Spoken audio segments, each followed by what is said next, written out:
بعد فأعوذ بالله من الشيطان الرجيم بسم الله الرحمن الرحيم إن الصفا والمروة من شعائر الله ومن حج البيت أو اعتمر فلا جناح عليه أن يطوف بهما ومن تطوع خيرا فإن الله شاكر عليم إن الذين يكتمون ما أنزلنا من البينات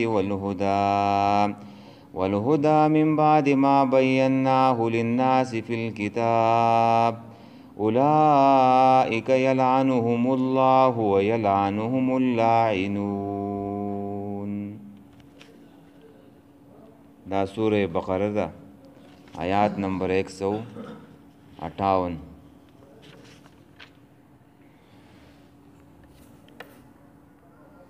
په دې آیات کې څه بیانېږي؟ خبره خو د صبر روانه وه او د امتحاناتو روانه وه او په هغې صبر سره متعلق یو بل دعا ده چې هغه زده کول پکار دي چې کله مصیبت راشي، او دا نبی علیہ الصلوۃ والسلام بیان کړله.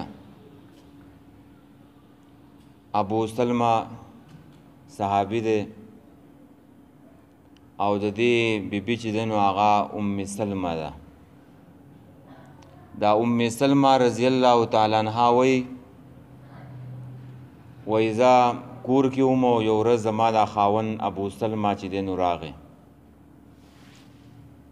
او خوشحاله او ویل چې د الله رسول نه چې دی نو نن ما یو دعا چې دی نو هغه زده کړله، او هغه چې دعا سړی د مصیبت په وخت کې ووایي نو الله وله د هغې نه چې دی نو غوره ورکوي. نو دا دعا ام سلمه چې دی نو زده کړله.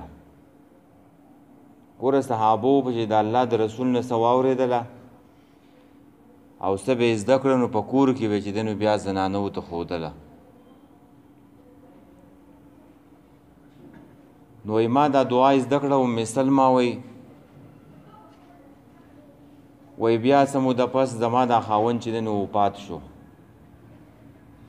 نو ما دا وویله چې انا لله و انا الیه راجعون، اللهم اجرنی فی مصیبتی واخلف لی خیرا منها. دا دعا ده، اللهم اجرنی فی مصیبتی واخلف لی خیرا منها. الله په دې مصیبت کې مال صبر راکې، په دې کې زما دپاره ثواب راکې، د دې بدله مال راکې او د دې نه مال غوره راکې. دا یې معنی ده. وایي ما دعا وویله خو په دې زړه کې مې سوچ کولو چې آیا ما ته به د ابو سلمه نه چې نن غوره هم څوک میلاو شي؟ دا خو زما ډېر خوښ خو دا خاوند، ما ته به له دې نه هم بل څوک غوره میلاو شي. خو دعا مې زده کړو چې اوس ومې ویله. وایي بیا چې زما عدت چې دی نو هغه تېر شو نو د الله رسول راغی زموږ کور ته او ما کار کولو، زر مې چې دی نو زګی برابر کړو د الله رسول ته، نبي علیه السلام ته، او هغه کېناستلو. نو بیا ما ته د الله رسول د خپل نکاح چې دی نو پیغام راکو چې زه به چې دی نو ستا سره نکاح کوم. نو ما وویلې د الله رسول زه خو غیرتمنده زنانه یم او هسې نه چې زما د وجې نه تا ستا څه ګستاخي وشي، ستا بې ادبي به وشي. د الله رسول ورته وویله وایي کم غیرت چې ستا دی نو د دین دپاره د الله او د رسول دپاره هغه به وي، او که د دې نه علاوه چې نور غیرت نو الله به هغه ختم کړي. نو بیا وایي زما د الله د رسول سره چې دی نو نکاح وشو. نو د ابو سلمه نه چې دی نو ورته غوره بیا به ویله ما ته د ابو سلمه نه چې غوره دی د الله رسول چې دی نو ما ته میلاو شو. نو دا دعا ویل پکاري مصیبت په وخت کې سړی و مخکې انا لله و انا الیه راجعون وی، بیا ورپسې دا دعا وی اللهم اجرنی فی مصیبتی واخلف لی خیرا منها. دا تفسیر قرطبی هم نقل کړله په دې ځای کې، تفسیر ابن کثیر هم چې دی نو هغه نقل کړله په دې ځای کې. نو مصیبتونه او تکلیفونه چې راځي نو په هغې باندې به انسان صبر کوي او په هغې کې به ثواب او اجر چې دی نو ګڼي چې په دې باندې الله زما درجې اوچتوي او الله زما ګناهونه په دې باندې ریږي. چې څوک یې داسې وګڼي نو بیا چې دی نو د هغې اجر او ثوابونو ته څوک نشي رسېدلی. ګیلې او شکوې او شکایتونه دا نه یې پکار، بس صبر پکار دی. او د صبر بدله چې دی نو جنت به الله تعالی ورکوي. اوس په دې آیات کې څه بیانېږي؟ دا خو د صبر او د امتحانونو خبره شروع وه. نو په دې آیات کې یو قسم صبر دی. دا اوس چې کوم آیات وایو په دې کې خبره د صبر پر سره د مخکې سره ربط دی. هغه داسې چې کافران یو اعتراض کوي، نو چې کافران اعتراض کوي نو مؤمنان به د هغې په مقابله کې چې دی نو څه کوي؟ صبر به کوي. او د کافرو اعتراض دا و چې دا صفا او مروه دا خو د نښو د جاهلیت نه دي او تاسو ځان د توحید والا وایئ، مسلمانانو ته به ویله. نو تاسو په صفا او مروه کې چې دی نو څه ګورئ؟ دا خو د جاهلیت نښې دي او دا خو د جاهلیت طریقه ده. نو دا قسم اعتراض و. نو په دې باندې به سړی صبر کوي د کافرو په اعتراض او د هغې د ورکولو د هغې د جواب ورکولو کوشش به کوي چې سړی حق ته چې دی نو ورسېږي. او د کعبې د تحویل قبلې سره هم تعلق دی چې مخکې د تحویل قبلې خبره وشولله. نو دا صفا او مروه هم چې دی نو دا په خانه کعبه کې دي. نو دا داسې چلو چې دا یو سړی و یو زنانه وه. د هغې سړي نوم چې دی نو اساف و او د ښځې د زنانه نوم چې دی نو نایله و. دا د یمن اوسېدونکي وو. د دې ښځې او سړي د یو بل سره یارانه وه، خو دیو ملاقات نه شو کېدی، د یو بل سره ملاوېدی نه شو. نو د حج زمانه راله، د حج ورځې رالې، نو خلک چې دی نو حج له به راتلله. نو دې دواړو هم پکې دا وویله چې موږ به په دې قافله کې حج ته لاړ شو او دلته خو نشو ملاوېدی، په دې سفر کې به چې دی نو ملاو شو. نو قافله تیاره شوله، دې وویله چې موږ حج له ځو. خلکو ویله ډېره ښه ده، ځئ لاړ شئ. نو حج له خانه کعبې ته چې دی نو راله. جاهلیت په زمانه کې به هم حجونه کېدله. نو دیو دا دواړه چې وو، دا اساف او نایله، دا دواړه په خانه کعبه کې د یو بل سره ملاو شو. بدکاري یې وکړله د الله په کور کې، مخونه یې تور کړه. نو په هر ځای کې انسان ته مهلت الله ورکوي، خو په خپل حرم کې وله چې دی مهلت نه ورکوي. په جماعتونو کې سړی ګناه کار کوي، په دې کې هم الله مهلت ورکوي، صبر کوي. خو په خانه کعبه کې او په حرم کې الله چاته مهلت نه ورکوي. نو دیو چې دا بدکاري وکړه د الله په دې کور کې، نو الله تعالی د دیو نه کاڼي جوړ کړه، کمرې یې جوړې کړې.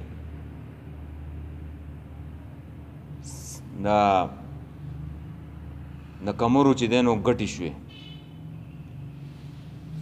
نو بیا خلکو راواغېستل د عبرت لپاره دا دواړه ګټې. دا عیسی په صفا باندې کېښودلو، دا نایلې چې دی نو دا په مروه کېښودله، چې خلک یې اینې او خلک ته عبرت اخلي. بیا زمانه تېرېدله، شیطان خلکو ته وسوسه ور واچېله، دغه شیطاني کار دی. نوی نسل راغی، هغوی ته وویله چې دا خو ستاسو پلاران او مشران خو د دې ګټو به عبادت کولو، دا خو ډېر غټ بزرګان تېر شوي دي او دوی خو عبادت کوو په دې عبادت کې چې دی نو کاڼي جوړ شو. شیطان سړی د کم طرف نه چې دی نو راتاویږي. نو د جاهلیت په زمانه کې خلکو د دې عبادت شروع کو د دې ګټو. نو بیا چې اسلام راغی نو اسلام خو د هر څه چې دی نو مات کړه، بوتان هر څه چې دی نو وغورځوله، ختم یې کړله. نو بیا به خلکو چې دی نو اعتراض کولو او د هغې اعتراض په وجه باندې به د مؤمنانو په زړه کې هم دا شک راغلی او مسلمانانو چې دلته خو به چې دی نو د جاهلیت په زمانه کې شرک کېدلو. نو الله تعالی د هغې جواب کوي په دې آیات کې. الله تعالی وایي چې دا د شعایرو د الله نه دي، د الله د دین نښې دي، د توحید نښې دي، دا د شرک مرکزونه نه دي، دا د توحید چې دی نو نښې دي. دا خلق راغلی و، پلید خلق راغلی و، هغوی دا نښې چې دی نو ګنده کړوې. لکه نن هم چې دی نو شیطان خلکو ته وسوسه ور واچوي لکه دا شلګزی بابا دی، په دې هدیرو کې دا خلک ګرځي او څوک چې دی نو څه د خوراک څه وړي او څوک څه کوي، په دې شرکیاتو کې چې دی نو خلک اخته دی او خلکو ته دغه عمل ښایسته کړی او خلک چې دی نو دا دین ګڼي. اوس چې پنجاب ته لاړ شي هلته ورسونه کېږي، ورس ته وایي د بابا واده دی وایي، او چې ورشي هلته دا ګډاګانې او دا چې دی نو ډولي او دا چرسونه او بنګونه او که ته منکې وایي دا خو دین دی ویو. نور شیونه جوړ کړي او هغې ته چې دی نو دین ویو. نو الله تعالی د دې چې دی نو جواب کوي او دا د دین د نښو د الله نه دي چې دا صفا او مروه او حج دغه پخوانۍ نښې دي چې دلته صفا مروه کې هاجره بیبي هغه چې دی نو دلته د خپل بچي سره ابراهیم علیه السلام د اسماعیل علیه السلام سره دلته پریښې وه او بیا اوبه نه وې، دشته وه، غرونه و او نه څه انسان و نه څه رزق و. نو چې ردیو څه کم خوراک څښاک و نو هغه ختم شو. بیا چې دی نو هغه هاجرې بیبي چې دی نو هغه لاړه اوس صفا ته چې دی نو منډه کړله، صفا ته وختله چې څوک انسان وګوري، څه اوبه وګوري د ماشوم دپاره. بیا یې د هغه ځای نه راکوزه شوه. نو په دې منځ کې چې دی نو جوور غوندې کې ځګی و، جوور ځګی و، په دې کې به دا ماشوم نه ښکاره کېدلو. نو په دې کې به منډه واله، منډه به واله چې دی نو مروه ته به وختله، د هغه ځای نه به چې دی نو څوک څه یې کوله چې څوک څه شته او که نشته چې د ماشوم دپاره چې دی نو د خوراک څښاک بندوبست وکړي. دلته هاجرې بیبي چې دی نو وچه کړې والوې. نو دا ادا الله تعالی ته چې دی نو خوښه شوله. نو دا الله تعالی د حج په ارکانو کې چې دی نو راوستله، د حج په ارکانو کې، د عمرې په ارکانو کې چې دی نو راله صفا مروه. نو الله تعالی د دې خبرې جواب کوي. خام ان صفا یقینا صفا، جلالین وی جبلان بمکه، دا دو غرونه دي، دو ډیرکۍ دي په مکه کې، او یو ته صفا ویلې کېږي او صفا هغې کمر ته وایي چې هغه صفا سوتره یو، اسپم نه یو، څه خړوالی اسپم نه یو. او مروه هغې کمر ته وایي الحجر الابیض چې تک سپین کمر د بکري په شانتي کې. نو اوس خو هغه خالي غونډکۍ وله پرېښې دي، په شیشو کې بند کړلې او نور هغه غرونه مرونه نشته، په جومات کې دننه دي، په برنډو کې دي، خالي هغه سرونه ښکاري او نور چې دی نو نشته. دا ختمول نه و پکار، دا یادګارونه چې دی نو ساتل پکار وو، خو هغوی ختم کړله، خالي هغه سرونه وله پرېښې دي. چې چا لیدلي نو هغو به لیدلي او الله دې موږ ټول چې دی نو بار بار بوتلی کړي. خجی والمروه او مروه من شعائر الله، دا د نښو د الله نه دي. من علامت قربتی، تفسیر قاسمی وی دا د علامو د قربت د الله نه دي، چې په دې علامې سره او د دې نښې سره ته عبادت وکې بندګي وکې الله یاد کې نو په دې باندې به چې دی نو ته الله ته چې دی نو نږدې شي نه قربت نښه ده او نور تفاسیر عام تفاسیر وای من علامات الدین الله دا د نښو د دین د الله نه دي دا د توحید نښې دي شاعر دا د شعیرتون جمع ده او شعیره څه ته وایي نښې ته وایي علامې ته وایو هغه نښه چې په هغې باندې سړی الله ته نږدې کېږي هغه نښه او هغه علامه چې په هغې باندې سړي ته الله را یادېږي لکه صفا او مروه شو لکه کعبه شوه حجر اسود شو مقام ابراهیم شو قرآن شو پیغمبر شو جماعت شو مناره شو محراب شو د دې به تعظیم کوي سړی ښه عزت او احترام به کوي دا د الله د دین نښې دي په دې باندې د الله د دین پیژندلی کېږي دا د دین نښه ده دغه شانته کې چې دی نو په دې نور مذاهبو کې هم نښې لکه د عیسایانو نښه چې دی نو صلیب دی عجم یا نشان د هندوانو چې دی نو سړی ده غټې غټې سړی پرېږدي یا چې دی نو خالونه لګیو او د دې نورو سکانو د دې موږ ته پته نشته چې د دې بس څه نښه یو د هر مذهب او د هر قوم چې دی نو څه یوه نښه شته د کمیونیزم نښه چې دی نو هغه د کسان دا سامان نه دی سټکي و اره و بیلچه و دا د هغوی نښه د کمیونیزم والو د هر مذهب چې دی نو څه نښه او علامه به یو چې دا په دې باندې پیژندلی کېږي نو د اسلام نښې دا دي ښه او دا مناره نه ده او دا محراب دا د نبي علیه السلام په زمانه کې نه و نه محراب و نه مناره وه دا وروستو زمانه کې چې دی نو شروع شو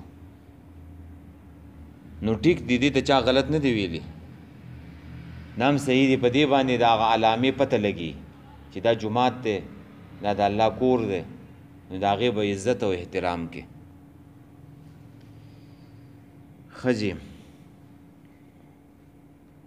من شعائر الله د نخو د الله نه دی په من حج البیت څوک چې اراده وکړي د بیت الله حج څه ته وایي القصد او ارادې ته وایي په لغت کې معنی د حج څه ده القصد او اراده او په اصطلاح کې دې ته وایي چې په هغه د الله کور د سړی لاړ شي په هغه خاص میاشت کې چې هغې ته میاشت د ذوالحجې ویلی کېږي چې په هغې کې دا ارکان چې دی نو ادا کېږي چې طواف دی احرام دی او عرفات دی منا ده سعی جمرات دی او قربانی ده پکې سر خرول دی پکې دا په اتمه د ذوالحجې په اتمه او په نهمه لسمه یولسمه دولسمه او که څوک دیارلسمې ته ایثار شو جو هم ښه ده دا په دې کې ادا کېږي حج فرض دی چې څوک طاقت او وس لري چې لاړ شي واپس کور ته بیا راورسي چې دومره پیسې د چا صحیح چې په هغې باندې تلی شي او بیا راتلی شي لکه نن سبا 15 لکه روپۍ به خواوشا لګي چې 15 لکه روپۍ د چا سره یو حج یې نه یې کړی نو په دې باندې حج فرض دی او چې چا ونه کو د الله رسول وایي که څوک یهودي یا به یهودي مړ کېږي یا به عیسائی مړ کېږي مسلمان مړ نه شو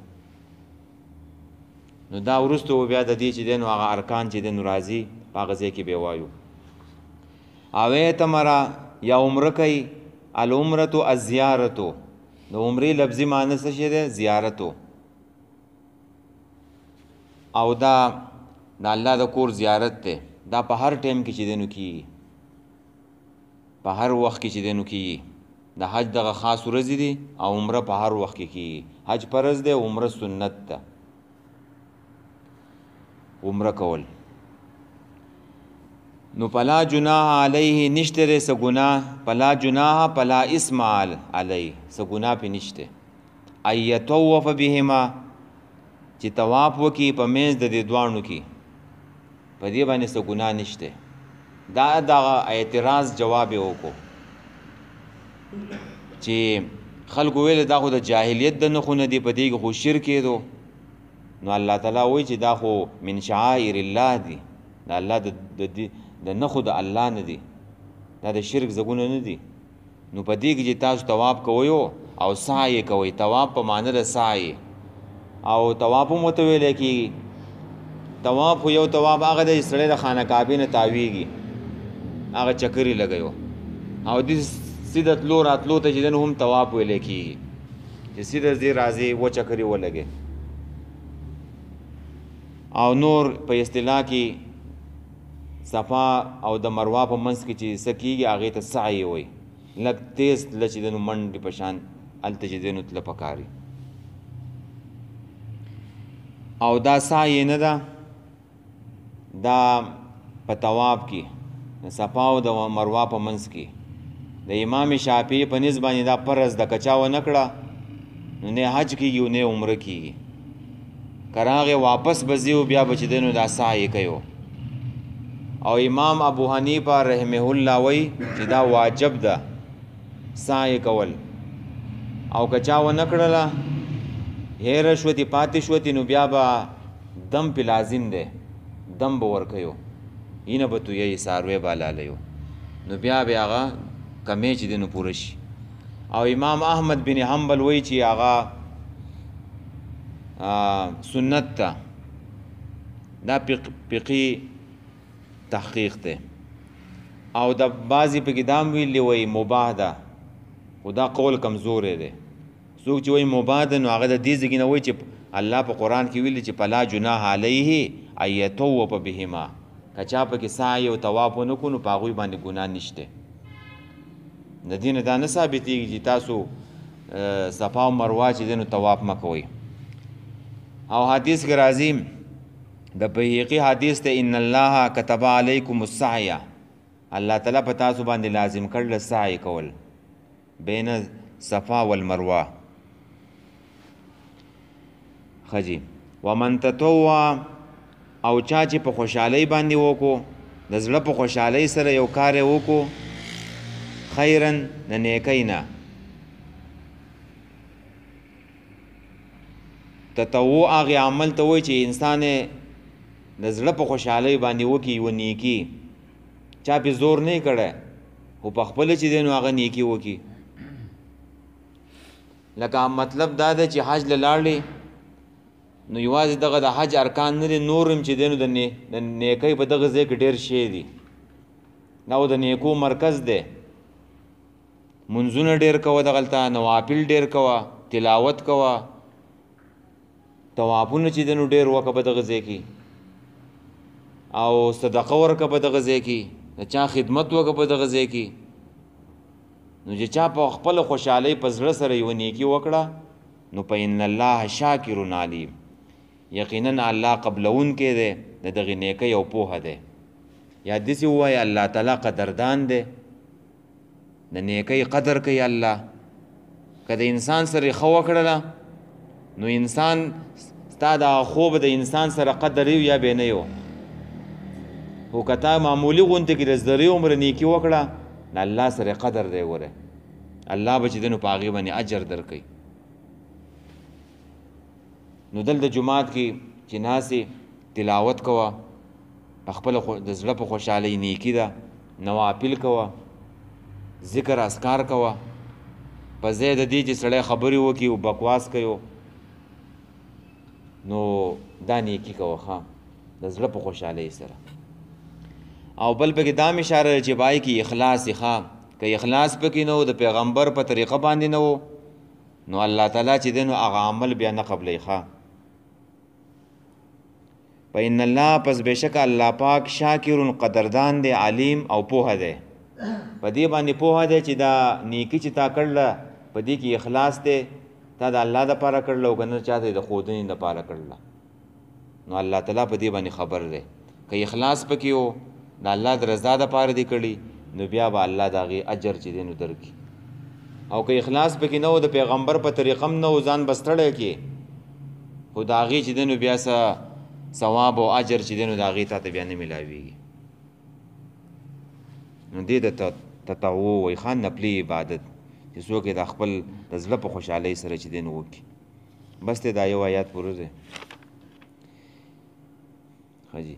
ان الصفا یقینا صفا والمروة او مروه من شعائر الله دا د نښو د دین د الله نه دي، دا د توحید نښې دي، د الله د دین نښې دي.